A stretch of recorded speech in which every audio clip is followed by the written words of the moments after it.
Welcome back to another episode of the Six Figure Creative Podcast. I'm your host, Brian Hood, and I'm here with a very special guest because this is a guest that is from our own community and has been a part of our community for a number of years. I don't know how many years, actually, but this is Stephen Helvig. First of all, say hi to everybody, Stephen. Hey, everybody. Glad to be here. Yeah, and so I want to start this interview off just straight from the get-go here. You spent 8 years in what I call zombie land. You did just about everything you can possibly do wrong. Just being fully candid based on our pre-interview. You did things, you had like no clear goals when you started. You had no ambitions, no mentorship, outside help. And what I gathered from our pre-interview, you had tons of low points during that 8-year gap of what I call zombie land. And you were basically just coasting along. And I feel like a lot of our listeners are in this phase of their life right now. So before we get into the story of that 8 years of zombie land, of just cruising along, maybe not loving your career in audio, I want you to tell our audience, first of all, what do you do and where are you now as a business compared to those 8 years in Zombieland? Well, I'm a music producer, a studio owner. I do everything from engineering, composing to the final music production, mixing, mastering, kind of a one-stop shop. You know, I would say that at that 8-year mark, I was probably doing like $50K a year. And now I'm over the six-figure mark. And I would say even the first few years after I started turning things around, it was kind of a slow growth. And then it really started taking off in the last 5 years is where it really, the efforts that I started to put in started to pay off, I guess. Yeah. And I believe, I can't remember exactly where we came across your story, Stephen, but I believe it was in our Facebook community. You'd posted something about this. And I everyone can resonate with this. It's like you struggle for so long. And again, 50K, by the way, it's no small feat. Like most people would be happy with that. But at the same time, like 50K revenue is not the same as 50K income. That's correct. Especially if you have a studio of my size. Yeah. So speaking of which, give the audience an idea of what your studio setup is like, the size of it and everything associated with it, just so we have the kind of the grasp there. I'm somewhere in between a home studio and a commercial studio. It is in a home. I rent somebody else's home for my home studio. It's a pretty unusual setup. In fact, the whole studio the live room is completely underground, and it was built as a squash ball court. And the control room that I'm sitting in now looks down into the squash ball court. And the other rooms that I have are converted from like an old rec room. So this house was built like in the late 60s, early 70s, and it was gym, hot tub room, squash ball court, all underneath the house. It's a really unique kind of layout, really cool. The live room is large. It's 28 feet long, 18 feet wide with 13-foot high ceilings, which is pretty high considering it's a basement. Yeah, seriously. Yeah, the whole studio probably is around 1,500 square feet of space. So, when people pull up, they think, oh, this is probably a home studio. But then when they walk in, they're like, wow, I never would have thought this was here. It reminds me a lot of the studios you have in Nashville here in the neighborhood specifically called Berry Hills, which is where a lot of the studios congregate in the Nashville area. And so you'll drive up and it'll just look like a old ranch style home that was like built in the 60s or 70s, like a mid-century style home. And you walk in and it's just gutted and it's got $1 million build out and it's like beautiful. And it's like, what? You would not see that from the outside. So that's cool. So really quick, before we get into the story there, give us an idea of that 50K. What was the actual take-home pay back then during the Zombieland years? Because I'm actually curious, if you don't have to share this, but I'm just kind of curious what that actually amounted to. More like 20K of take-home. Okay. Yeah, pretty brutal. For anyone that was like, 50K, that's great. Like, this is the reality. Like, families can't survive off of 20K. You're married. Do you have any kids, Stephen? No kids. Okay. That helps. But all right, so let's get into the juicy part here. So let's start with the point where you actually joined forces with another struggling studio something like 8 years ago.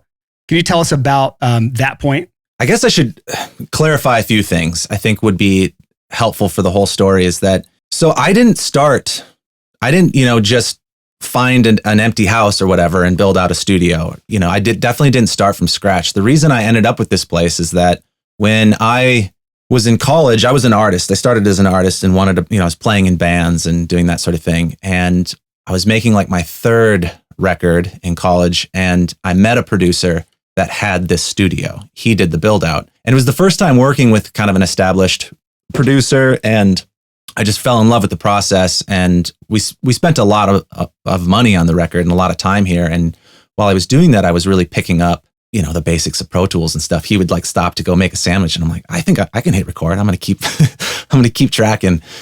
Well, we made that record. When it was done, we became friends. It was done. I kind of talked him into becoming an intern, and then he let me stick around. I kept learning. I helped him on other projects. And then as I was graduating college, he was moving out of the country. So this wasn't a commercial studio at the time. It was just sort of his personal, this was his childhood home. He built out this studio as a way to like basically earn more rent for his mom, who still lives here and owns this house. And I just thought, what an opportunity. It's an empty space. I can make there was no website. There was no name for the studio or anything like that. So let me start a business while you're gone. You have nothing to lose, and I'll just take it from there. So you just took this over from scratch. You never actually worked in the studio with him. I guess you interned there. You worked under him for a while, but I guess you didn't start until you just took over his space. Is that right?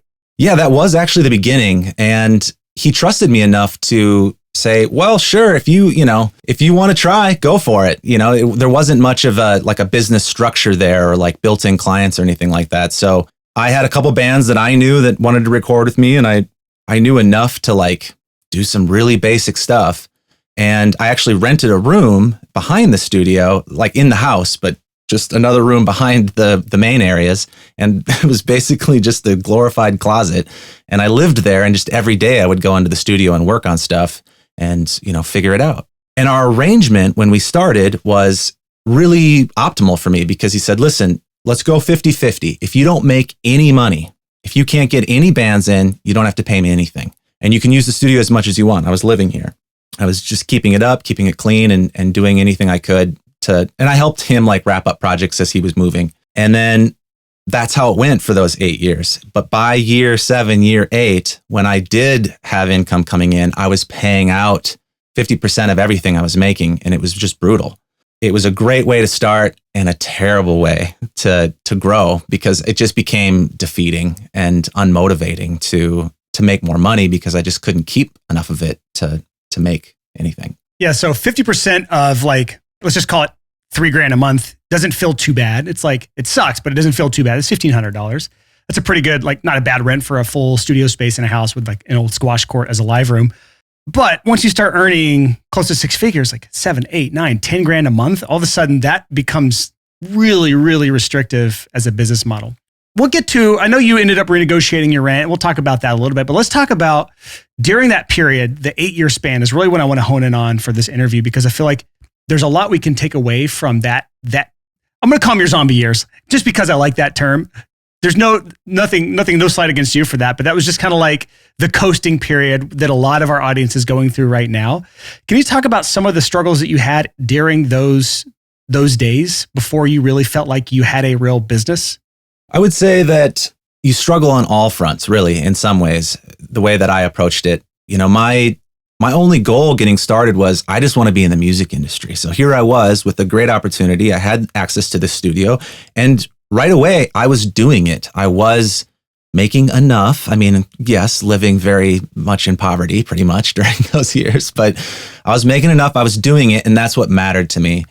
So I think the number one problem was that I kind of, in some ways, made it right away. I was like, oh yeah, this was all I wanted. This is it. I can call myself a producer. I'm good to go.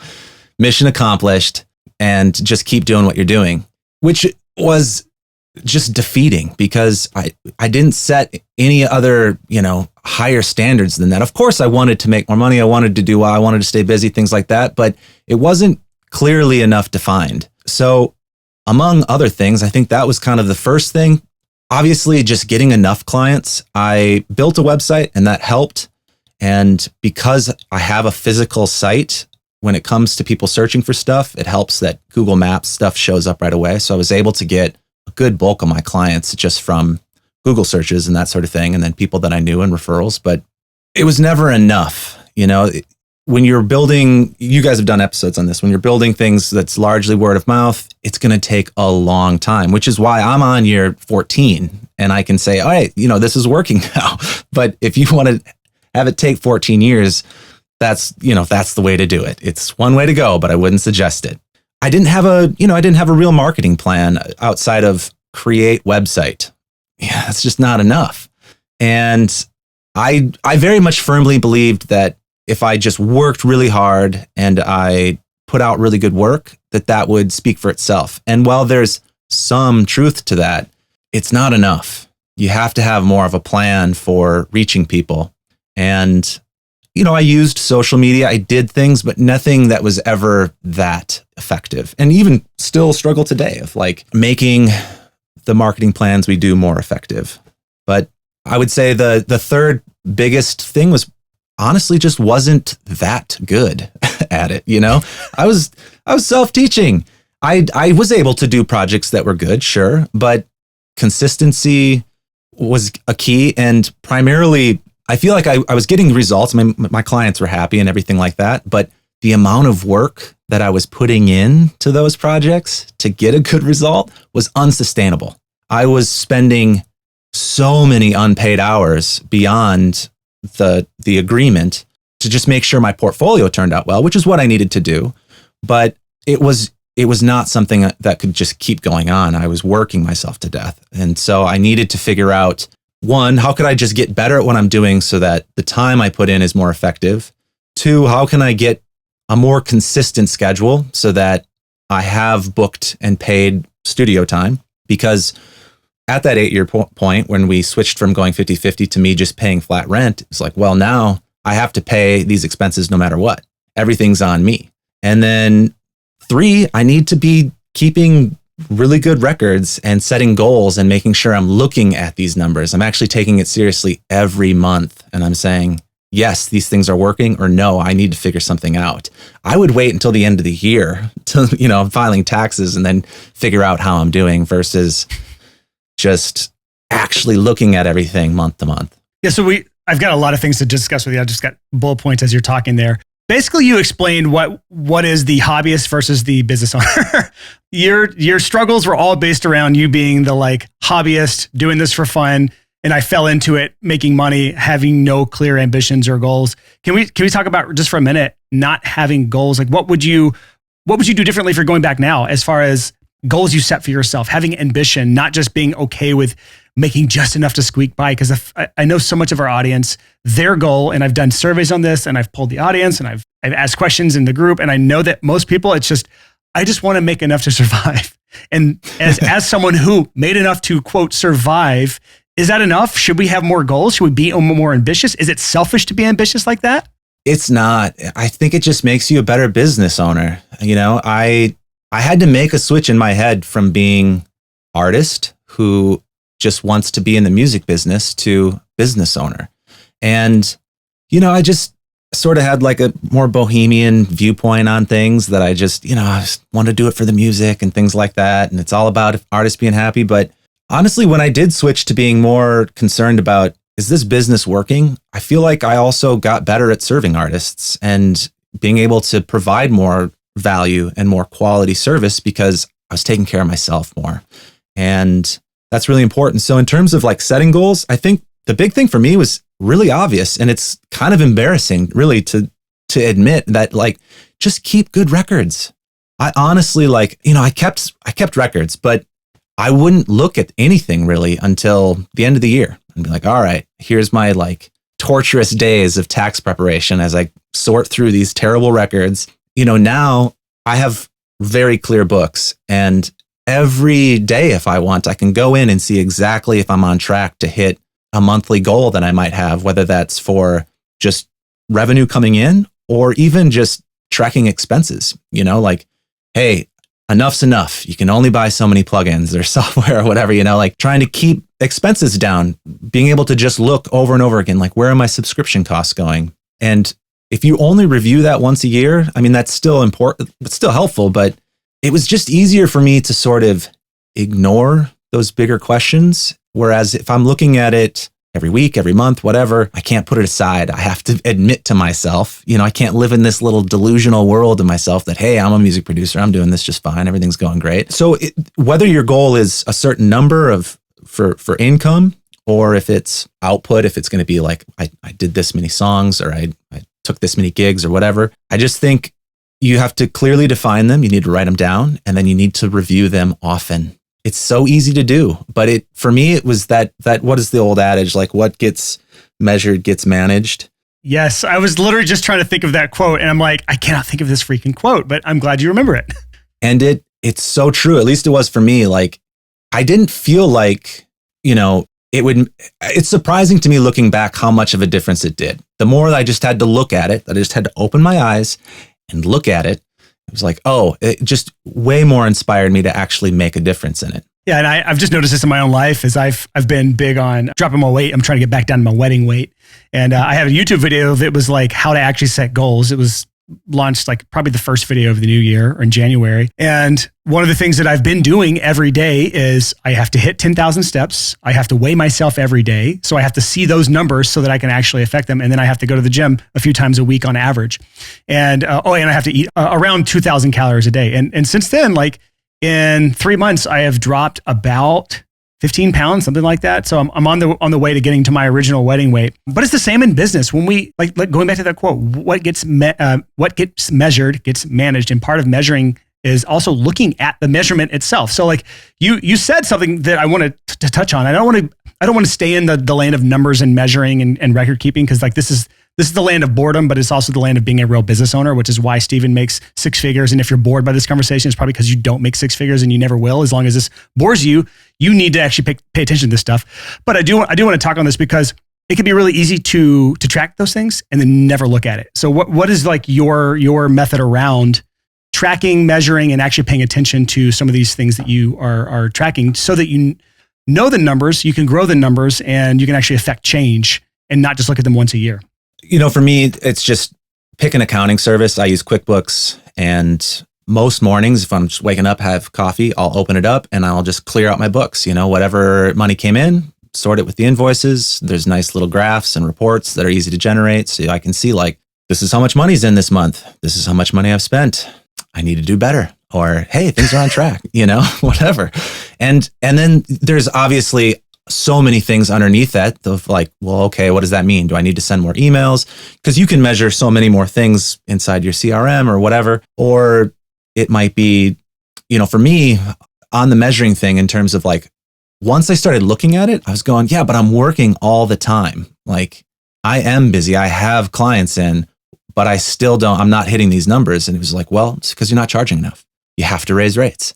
As much as I don't want to, you just have to do it. And I had to start looking at, for a time, I don't anymore, but for a time, I measured things that I was really struggling with. And one of those was doing too many free hours, of like, what was I billing for and how long did it actually take? And that was just for self-discipline of like, you can't do that anymore. You have to charge what it takes.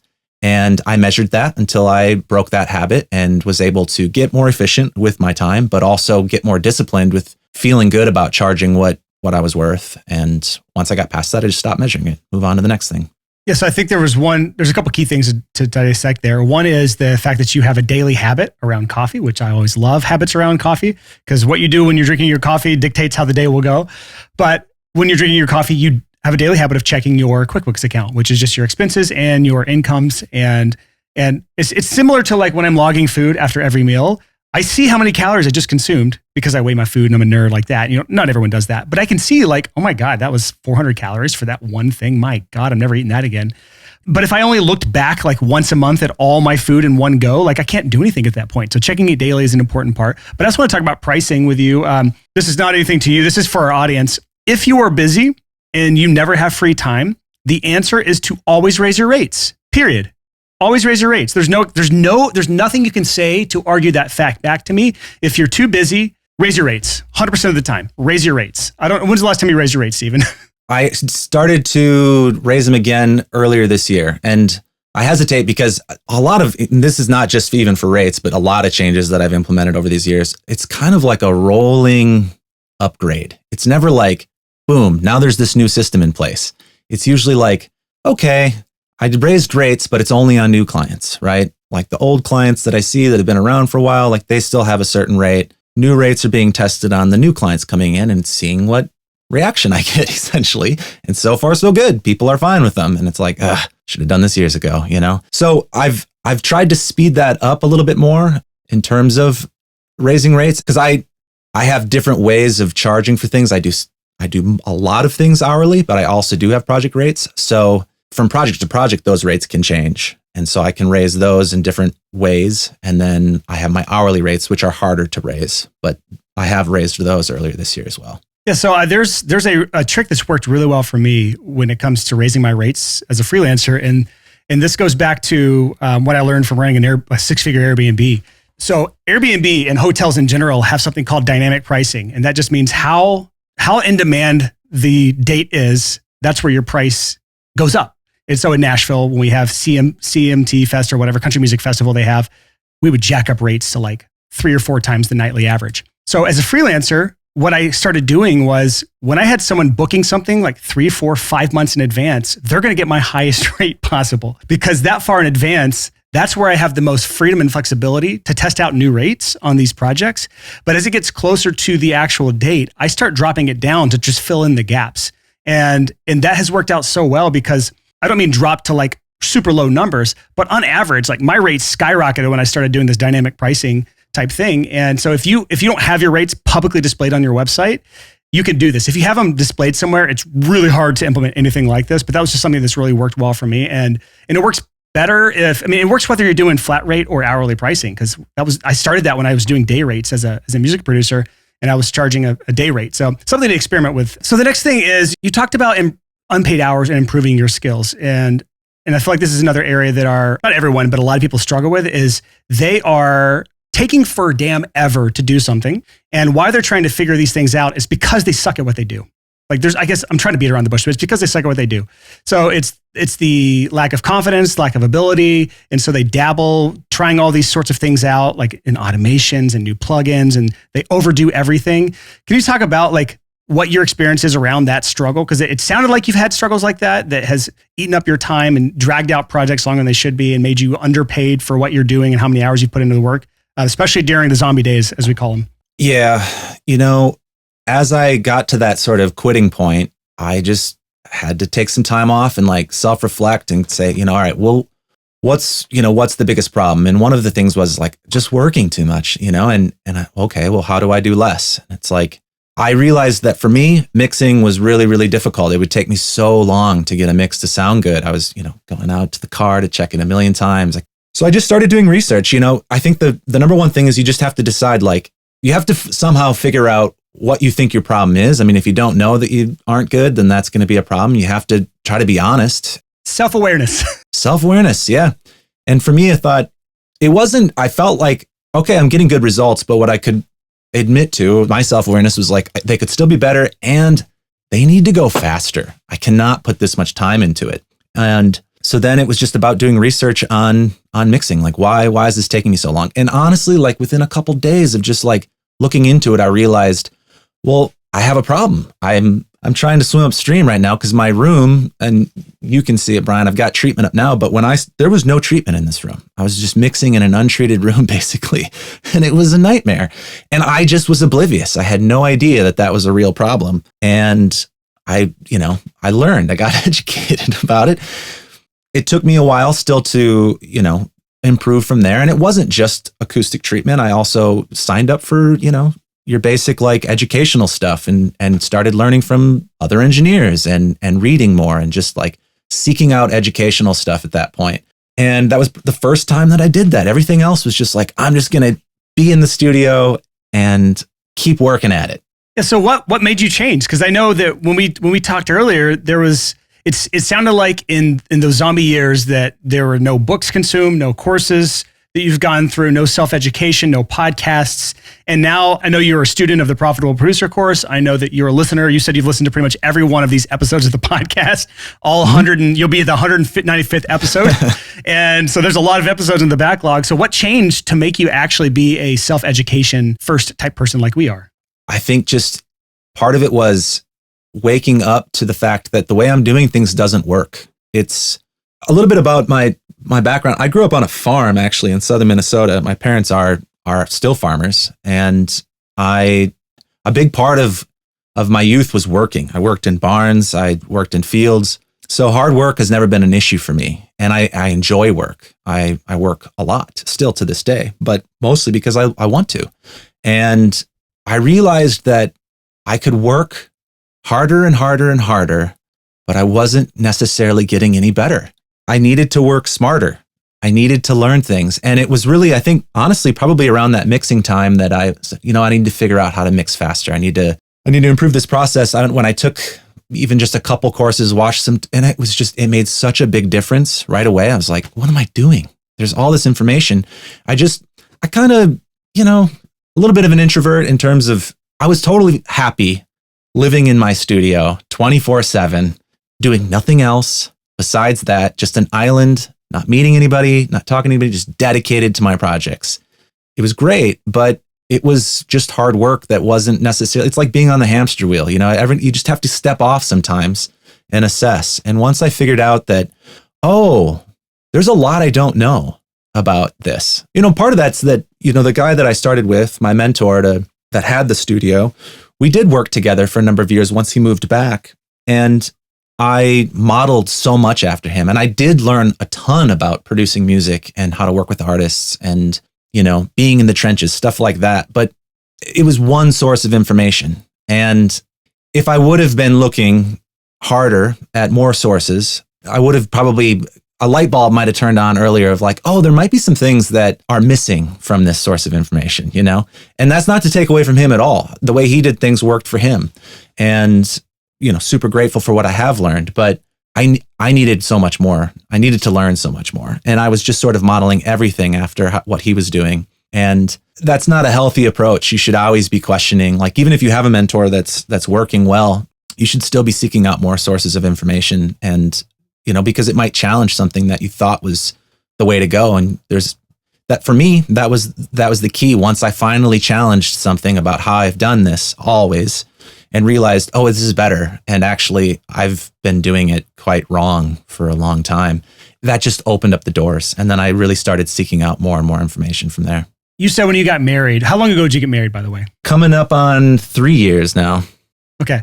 You said that your wife basically pushed you to become more ambitious. You said that she told you this, you should just quit audio and do something that actually makes money or start taking it more seriously. Something to that effect. What about that interaction helped you kind of make this transition from a hobbyist who's making money to an actual business owner? As you get older and you grow up more and start looking at your life and what you want to be doing with it, you have those kind of conversations more often. And quite honestly, I should have had them earlier. But, between her and I think she just mostly saw how much I was working and how difficult it was and wanted me just to do better, to be happier. It wasn't that I was completely unhappy, but I was unsatisfied, I guess. Because I am very passionate about what I do. And I think if it weren't for her, I'd still just be doing that and probably just be like, it is what it is, and just continue on. And I'm glad that, I think she kind of challenged me of like, are you sure that this is the best that it's going to be? Don't you think it could be better? And I think just that little bit of pressure and the push was really important. And you need people like that in your life to challenge your assumptions, and take a new look at things. We keep talking about going from like a hobbyist business, like a hobbyist who's making money to a full-on business owner. And hopefully everyone who's listening right now has listened back to episode 193, where I interviewed Lydia Kerr. And in that episode, she talked about leveling up from a freelancer to a business owner. And the whole episode's basically about that. But she went from like charging $200 to $500 for projects as a designer to now where she's charging $10 to $20K per project, making like $20K a month. So it's a fascinating story if you haven't already heard that episode. But there's something else you said that I wanted to discuss that was kind of leading to this stagnation, or I guess just not even stagnation. It was just being okay with not being okay. And that is something called the blue collar mindset. We talked about it on episode 96 called How You're Sabotaging Your Business with These 5 Toxic Mindsets. Actually, we replayed it, episode 174. So it's a recent replay as well. Good one to go back to listen to. But you talked about how you grew up on a farm. You were okay with hard work. You were okay with just like putting your head down, getting work done, sitting in the studio every day, or eventually that transition to sitting in the studio every day with your head down, doing work and not working smart.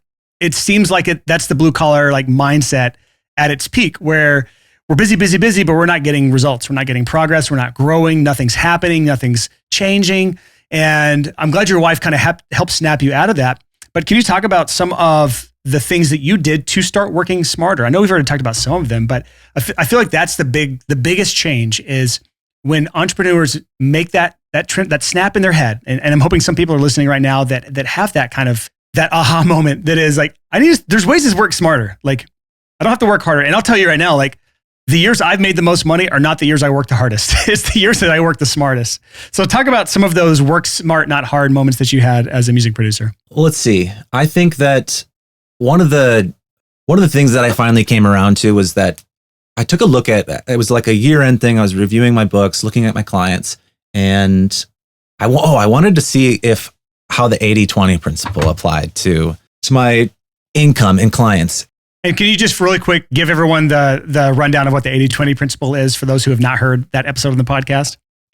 I don't know if I could even give like a great version of it, but essentially it's this principle that you can find a ratio of 80-20, and Brian, maybe you'll correct this later, but in a lot of things, even in nature, and you can find it in business and things. But basically what I was looking for was to see if the top 20% of my clients earned 80% of my revenue.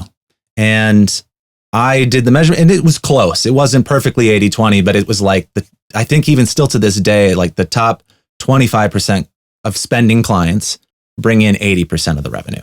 I just realized that, if I just got like 2 more clients in the upper tier, I could drop like 400 hours of work. And so, but there was a thing for me personally, because I do really care about my clients, and a lot of these people have kept me afloat, and it's not, the business is important to me, but it's not just about business. I didn't want to just cut those clients out. So what I did was I hired an assistant, and I figured out a way to just kind of systemize a big chunk of these clients, because a lot of this stuff was smaller budgets, easier sessions. And I hired him, which I was super nervous about, but it was life-changing just to have somebody else do that work. It ended up being kind of a win-win, because I could stop doing that work and focus on the bigger stuff that I needed to focus on. But I didn't have to cut those clients out. I just ended up creating another position for somebody else that was fresh out of college and wanted that kind of work and wanted that experience. And so that was a great way of like, this is just a better way to do things. And then while he was using the studio, I had more time off. I could focus on other things. So that was probably one of the most critical, like work smarter, not harder things, instead of just doing all of those clients myself. So most of our audience, or a big chunk of our audience, are music producers or have an audio background, just because we used to be the 6-figure home studio pre-episode 150. So get into the specifics, man. What did you hire the person to do? What were those smaller projects that were taking up a ton of your time that you needed to get rid of? And what were the projects that were the 25% that were doing really, really well? So I work in all genres, and I kind of always have, but per your guys' advice about niching down, I started realizing, well, at the very least, I need to niche down my messaging. I need to, even if I can still say yes to whatever I want to say. Things come in the door all the time yeah, sure, that sounds fun. Let's do that.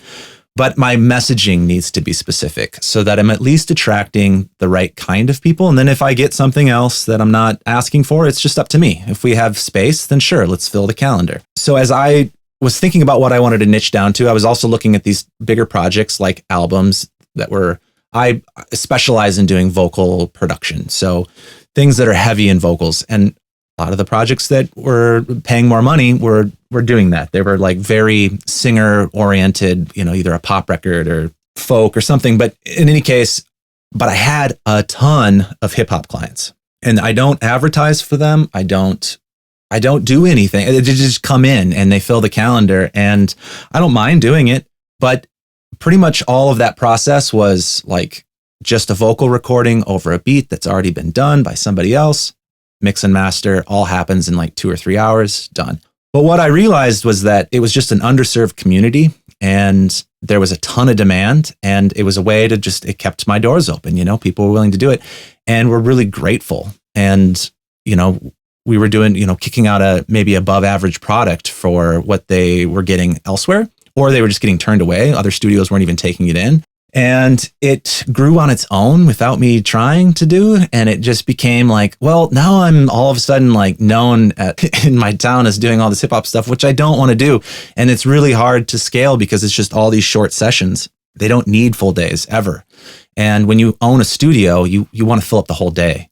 And so anytime somebody books like a 2-hour session in the middle of the day, you mess that up. And so I was like, I need to somehow, I don't want to stop doing this because there are clients that I enjoy and I think it's an important thing to still provide. So that's what I did. I hired the assistant to take on pretty much all the hip hop stuff. And what I did is I just created a template because I realized I had done like probably 1,000 songs or something like that, at least. And I started realizing like this is so repeatable and this would be the easiest thing to teach because I have this template up that's ready to go and we can get a really high quality production out in 2 to 3 hours and that people love enough to tell everyone else about and come in where I haven't even been advertising this and it's taken off its whole thing. So yeah, just template, taught him, had him sit and watch a bunch of sessions and gave him a checklist of like, this is how it gets tracked. We even filmed like a session so he could watch that.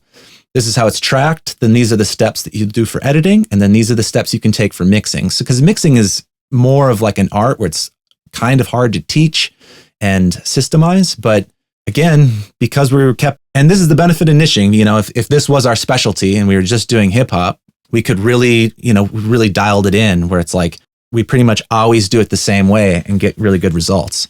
And so it was just easy to teach. Whereas a lot of the other stuff I'm doing is less specific because the genres do change. And, you go from a band to a solo artist with session musicians. There's different processes that I realized I could just hand it off. And it made it basically possible to create a job for my assistant that could self-perpetuate. I don't have to do anything. It's just handing over a segment of the business that he can keep running and it makes money and it pays his salary. Yeah. I feel like in the recording world, an assistant that does something like that with a well-systemized, well-oiled machine type process-driven service is the closest we can get to passive income as freelancers. And so that was discovered by the 80-20 principle. And I just want to talk on that really quick, just to anyone who's still not 100% sure what that means.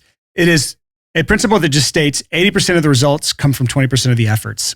And so what Steven realized was that 80% of his income was coming from about 25% of his customer base, which also meant the inverse was true. That also meant that 80% of his time was probably taken up from 20% of the projects that were maybe some of the hip hop projects, maybe some of these smaller nickel and dime type projects. And so he hired out somebody to take over that. He made a really good process here. And I had that exact same experience in 2014, the first time I did an 80-20 analysis of my business. Actually, it was 2015. I looked back at my 2014 earnings and I had earned $122,000 and some odd change that year in 2014. And I realized that 60%, this was not a full 80-20, but it was close. 60% of my income had come from mixing and mastering services. And I had only spent about 20% of my time on those services. But then I spent 80% of my time doing full tracking, production, mixing, like lodging bands in the studio, dealing with a bunch of bullshit. And that only equated to like 40% of my income. So what I ended up doing is I couldn't systemize that out. I had bands living at my studio. I was fully producing them every day, being there in the thick of it, like dealing with their drama or whatever. It wasn't all bad, but I just wiped that service out and I stopped recording bands in 2015 and I haven't looked back since. And so it was incredible being able to shift all in on mixing and mastering in my studio. And from that point on, my income has skyrocketed. So it is a great exercise for anyone to do right now. If you haven't done it in a while, this is something you should probably do every year, is analyze in your business, what are the things that are taking up a ton of your time that are not giving you a good return on that time. So just to kind of shift gears here, man, I want to talk about marketing just a little bit. I know this is not necessarily your specialty, and I can say that because you spent 8 years in Zombieland. And again, Zombieland is that time in your life when you're not making enough to thrive. You're making just enough to survive. You're making basically enough to kind of like wander the earth as a zombie, like your body's animated, but their soul's not there. I'm making this really dramatic. It wasn't that bad, I'm sure. But you survived what I call the word of mouth death trap. And we've talked about this on an episode recently, back in episode 182, just called the word of mouth death trap and how to avoid it. But just long story short, the word of mouth death trap is people who always hear from everyone that my number one source of clients is word of mouth. And so they just default to that being their client acquisition strategy. And that's kind of what you were doing. And it took you 8 years, but you eventually got to the point now where word of mouth is your main source of clients. But one of the things you talked about really early on, I don't know if anyone caught it, was like you had a full like Google listing up. And we were talking off air about how you have like something like 60 something 70 reviews on there at this point, which I think is really, really good social proof that says like Steven's studio is an A+ grade studio compared to all these other like pleb studios who have no reviews or like 3 reviews. Can you talk a bit about your process for first getting that Google listing up there? Because I couldn't even tell you to do that. I guess there's a Google, you can Google that. But second, your process for actually getting reviews.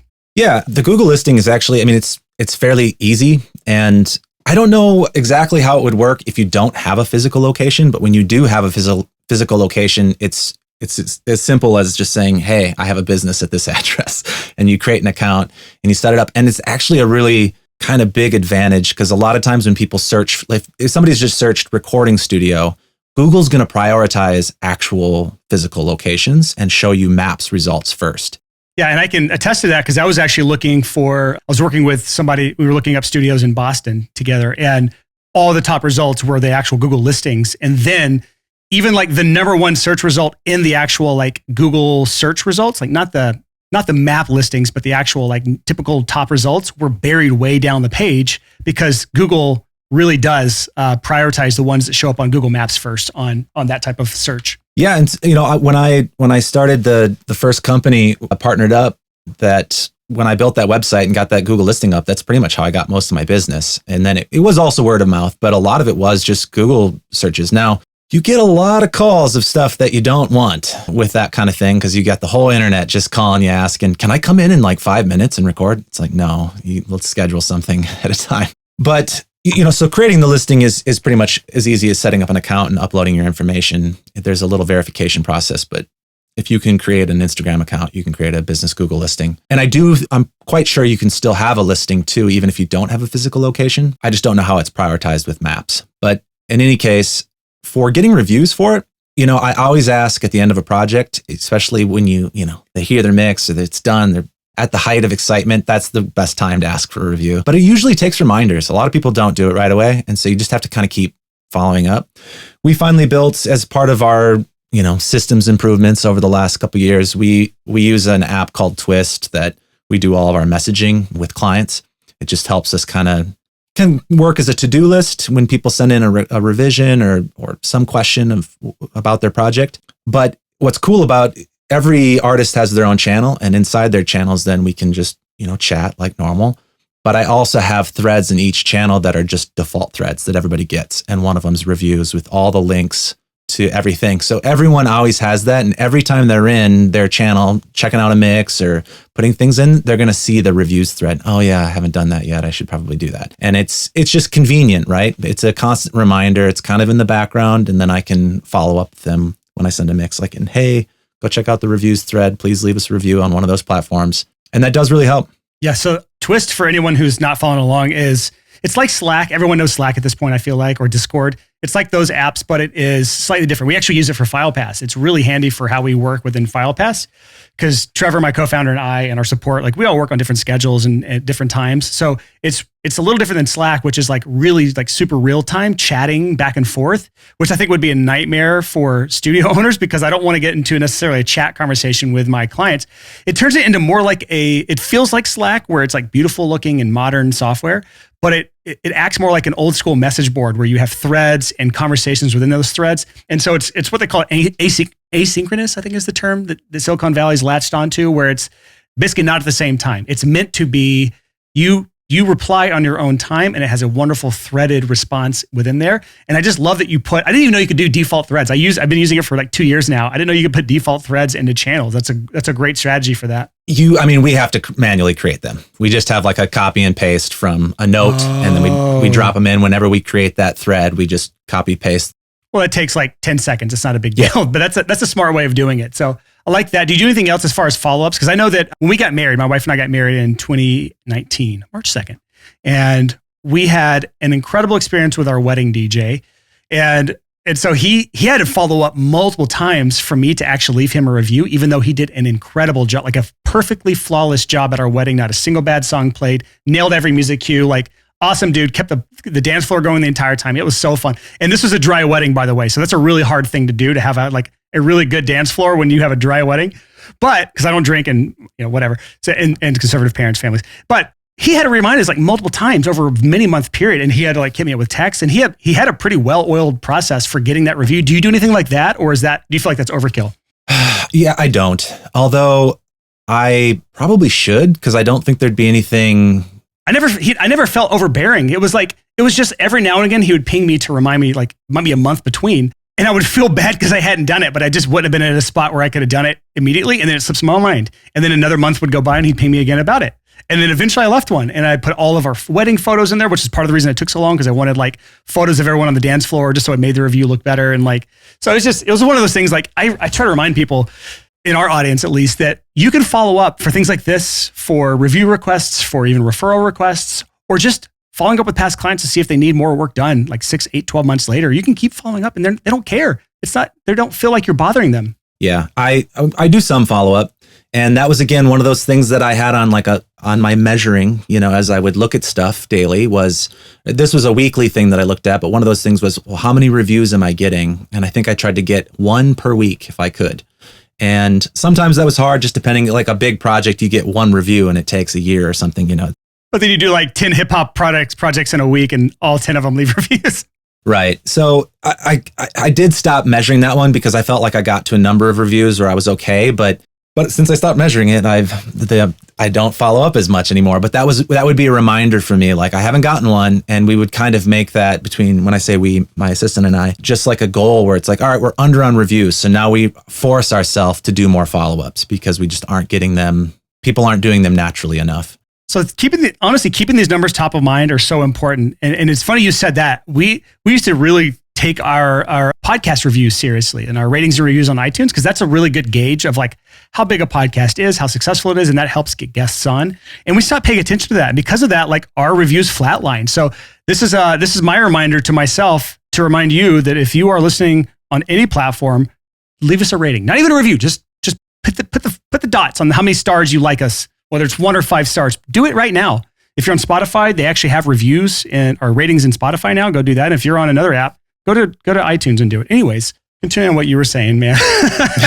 Self-service there. No, but it's true. I mean, and even follow-ups like for clients and stuff, like it used to be before I implemented a CRM, I'd respond to an email, whatever, and then I would maybe follow up once, maybe twice at most if I really wanted that project. And if they weren't hitting me back, I would just stop. It's like, all right, on to the next thing. And, got encouragement. And you guys, I think you, Brian, at one point had said like, maybe in a CRM episode about how much your income increased once you did like 10 follow-ups or something like that. 50% of my income came from like follow-up 6 or greater. Yeah. And that blew my mind. I was like, all right, I'm going to try following up at least 4 or 5 times now, like baby steps. Right. And even that was like, holy crap. People can tell you things and you can believe them. It's like when I listen to the podcast, like a lot of you out there, and go, oh yeah, all right, that's cool. That's something I can do. But then that laundry list gets so long of like things.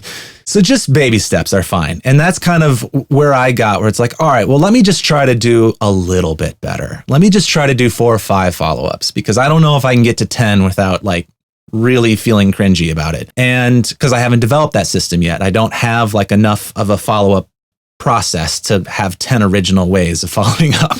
And so let me just try a little bit. And even a little bit has been successful. It's like, okay, well, now it just helps you get to the next step. I'll get to 6, I'll get to 8, and I'll develop a better way to get there. Like, I'm the type of person that wants to do a process really well if I'm going to do it at all.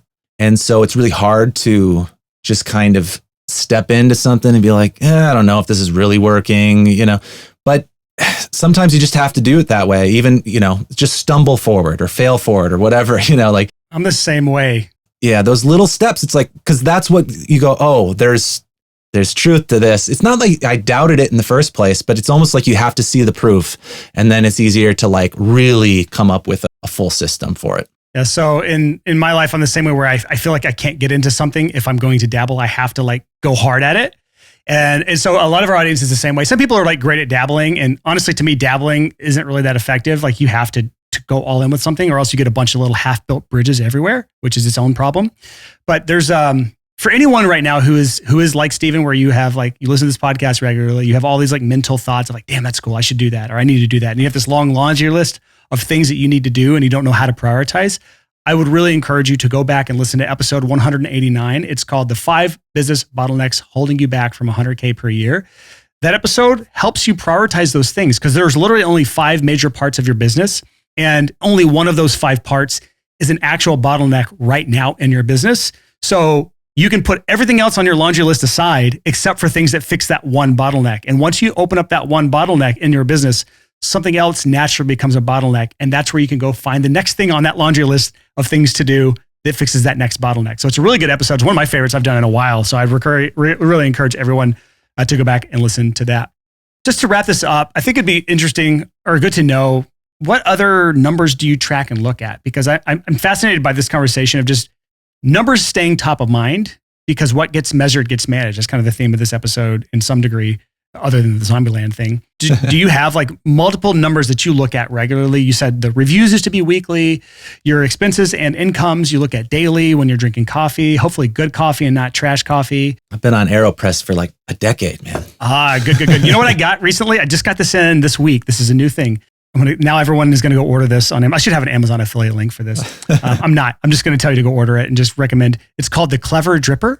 It is everything good about a drip coffee with the full immersion of an AeroPress. So it's like you fill the chamber with water, it actually steeps in there, and then it has this little mechanism. So when you put it over a cup, then it starts to drip through the filter. Fascinating, really good coffee, and it's the only kind of quote pour over that I would ever have. So there's my coffee. By the way, if people that don't know, I'm a big coffee person. I roast my own beans and I'm a nerd over that stuff. But continue on. What numbers do you track? We're off of coffee now. Let's see. At this point, we're kind of shifting right now because I was tracking a lot of numbers that I'm not entirely convinced are worth tracking anymore. So I'm sort of reevaluating, but vanity metrics. Yeah. And just, well, I feel like whatever you track needs to lead to something. And there were some numbers that we were tracking that are nice to know, but I didn't necessarily have a way of like changing anything about it yet. So it's like, well, it's not really worth the time that it takes to track it until I'm prepared to do something about it. The thing I watch the closest is just how much money is coming in and how much I'm spending, because it's really easy to spend money on gear or software or things like that. And I try very hard at this point to spend as little as possible on that kind of stuff and just focus on the work. Do you have gas? Gear acquisition syndrome? No, I don't really like gear that much. Oh, okay. You're one of us. Okay, good. Yeah, I mean, I've got some decent stuff, but it's for me my weakness is buying plugins and software. That's where I just have to stop myself and keep a limit on stuff. But yeah, so I watch income and expenses probably the closest, and then I watch a lot of like small numbers. One is how many leads do I have per week? Because if they start slowing down naturally, then I need to go out and send out more emails. If I'm doing cold outreach or even just like, all right, I'll send out a newsletter to all my past clients just to remind them that I'm here and say hello to people. And usually somebody will say, oh, you know what? I need to book a session, by the way, top of mind. Staying top of mind is powerful. Yep. And along that line, the other numbers we track are kind of based on marketing stuff, like how many reviews have we gotten? Another thing will be how many posts have we done this week or month for my assistant, just to make sure that we're still, because our social media is not big. We have maybe like 800 or 900 followers. It's small, but it doesn't matter because of the people that are following us, they're spending money with us, and we don't need to have a huge reach. It'd be nicer, of course, to have a bigger reach, but we just want to keep hitting the people that already know us and want to work with us. And they kind of do a lot of the work for us if we keep them interested. Can I push back on something really quick? Because this is an area that I think a lot of people need a reality check on this. What city are you in? I'm outside the Twin Cities. Okay, so you're in like St. Paul, Minneapolis kind of area up there. And so in that area, 900 artists is a lot of artists, like bands and artists in that little area. It's not a huge area. It's a metropolitan area, but it's not huge. So like, there's a couple things that like when people say they don't have a ton of followers, they have 800 or 900 followers. I'd be like, invite them all over to your studio right now and tell me that that's not Sure. a lot of people. You know what I mean? Like anyone right now who feels like because they don't have 10,000 followers or 20 or 100 or whatever, like you feel like it's not worth posting on social media. If you have like 20 followers, it's worth posting because you stay top of mind with 20 of your potentially maybe ideal clients that are following you who will eventually come back to you and hire you again if you're top of mind whenever it comes time to make the hiring decision. So like social media is important and that is no small feat to get 800 or 900 followers of your ideal clients for your studio. Yeah, you're absolutely right. And the reason we track it is because we know it's effective, even if some of it's hard to measure exactly because, for us, we don't have like a ton of people, commenting or anything, but we are still very careful to stay posting and keep people knowing that, hey, we're doing this. This is what's going on in the studio, whether it's through stories or posts. I know that it works because people use it as just like verification. They might still go to the website and fill out the contact form and hit us up through that, but a lot of them are still at least checking to see like, does this look like trash or does this look legit on our Instagram? And I think you guys did an episode on this too, where it was like, if you're not going to be super active on social media and, make that your main marketing scheme, at the very least, you need to have your page look good and serve as kind of a landing page or a website that can answer some questions. And so ours is entirely set up like a website. Our highlights, it's like one of our highlights is just reviews. One of our highlights is just like portfolio. One of our highlights would be maybe some different services. So, and then everything, like every post that we have has got music in it. It's basically the whole feed is just a portfolio. Yeah. So you're referring to episode 131, where we had Brandon Brown back on the podcast on how to set up your Instagram account for success. I believe that was the episode where we talked about the Instagram landing page. And this is for anyone who doesn't want to be on that constant posting cycle, just setting up your top posts in different ways. But also Lydia Kerr on episode 193 that I just referred you to a while back in this interview. She talks about in her Instagram feed, everything in the Instagram is created for her future clients, not for the people who follow her. It's really interesting how she talked about that. So go back and listen to that episode if you haven't already. But people will go and look at your Instagram and make a decision and then maybe contact you through some other means to actually do a quote request. So it's an important part of the customer journey. And you'd be surprised how many people will reach out to me, if I'm catching up with somebody and be like, hey, it looks like you guys are really busy in the studio or whatever. And it's like, no, the schedule is the exact same as it's always been. We're just now showing it. We're just posting it. And that makes a big difference in people's minds, of what they're going to talk about and how they view you, how successful you are, what kind of fit you're going to be. All right, man. So I think this is a good place to wrap this interview up, but I just love I love the journey, man. I love that I hate that you had to go through the 8 years of Zombieland to finally get to the 6-figure point, but I'm glad that you actually stuck it out. And I'm hopefully that this conversation has been encouraging for anyone right now who is in the thick of that sort of struggle.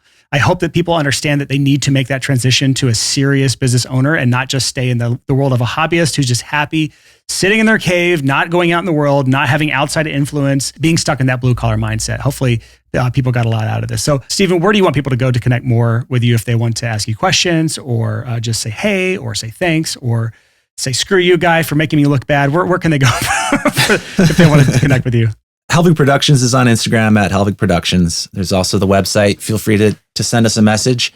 But I'm also part of the community on Facebook, so you can always tag me there, and I'll try to be less of a lurker and more of a contributor going forward. But thanks for having me. It's been great. And to everybody out there that feels like this story was helpful or relatable in any way, just hang in there.